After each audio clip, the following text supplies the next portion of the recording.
সুপ্রিয় চাকরি প্রত্যাশী ভাই ও বোনেরা, আশা করি ভালো আছেন। আপনাদের সামনে নতুন আরেকটি প্রনাউনের উপরে একটা ভিডিও নিয়ে আসলাম, সেটা হলো ইন্টারোগেটিভ প্রনাউন। তো এই ইন্টারোগেটিভ প্রনাউনটি আসলে আমরা বলতে কী বুঝি, এবং অনেকেই পরীক্ষার্থী যারা আছেন, বিভিন্ন চাকরি পরীক্ষা দেন বা বেসিক যাদের ইংলিশ দুর্বল, তারা ইন্টারোগেটিভ এবং রিলেটিভ প্রনাউনের মধ্যে একটু প্যাচ লাগান, তাহলে সেক্ষেত্রে ইন্টারোগেটিভ এবং রিলেটিভ প্রনাউনটা আজকে ক্লিয়ার করে দিব। তো প্রথমে আমরা ইন্টারোগেটিভ প্রনাউন সম্পর্কে একটু দেখি যে আসলে ইন্টারোগেটিভ প্রনাউনটা কী।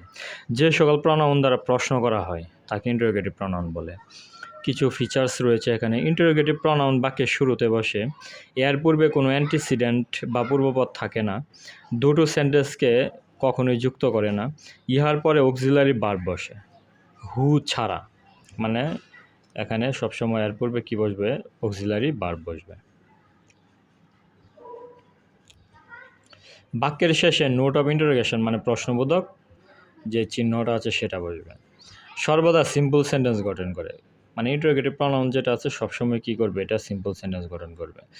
ডব্লিউ যে সকল ওয়ার্ড আছে সবগুলো হলো ইন্টারোগেটিভ প্রনাউন, এর মধ্যে হু, হুম, হোয়াট, হুইচ, হোস এগুলো। তাহলে কিছু প্রশ্ন আছে এখানে। Whom did you meet yesterday? The word whom is pronoun. এখানে বলছে হুম কী ধরনের প্রনাউন, যেহেতু এটা প্রশ্ন করা হয়েছে এবং লাস্টে কোয়েশ্চেন মার্ক আছে, তাই অতএব এটা একটা ইন্টারোগেটিভ প্রনাউন।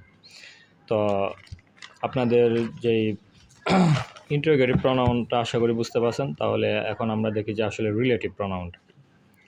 যে সকল প্রনাউন দুটি সেন্টেন্সের মধ্যে সম্পর্ক স্থাপন করে তাকে রিলেটিভ প্রনাউন বলে। রিলেটিভ প্রনাউন আসলে ডব্লিউএস কোয়েশনগুলোই, যেমন হু, হুম, হোয়াট, হুইচ, হোজ, দ্যাট। তবে এর কিছু বৈচিত্র্য রয়েছে। রিলেটিভ প্রনাউন বাক্যের মাঝে বসবে, আর ইন্টারোগেটিভ প্রনাউন বাক্যের শুরুতে বসবে। রিলেটিভ প্রনাউনের অ্যান্টিসিডেন্ট থাকে, তবে প্রথমে বসলে অ্যান্টিসিডেন্ট বা পূর্বপদ থাকবে না, কিন্তু কমা থাকবে। আর ইন্টারোগেটিভ প্রনাউনের অ্যান্টিসিডেন্ট থাকে না।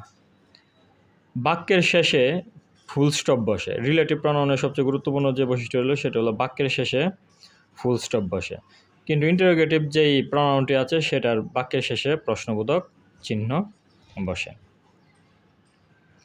তাহলে আমরা দেখি যে দুটো ক্লজকে যুক্ত করে বিদায় সর্বদা কমপ্লেক্স সেন্টেন্স গঠন করবে। রিলেটিভ প্রনাউন যেটা আছে সেটা সবসময় কী করবে? কমপ্লেক্স সেন্টেন্স গঠন করবে।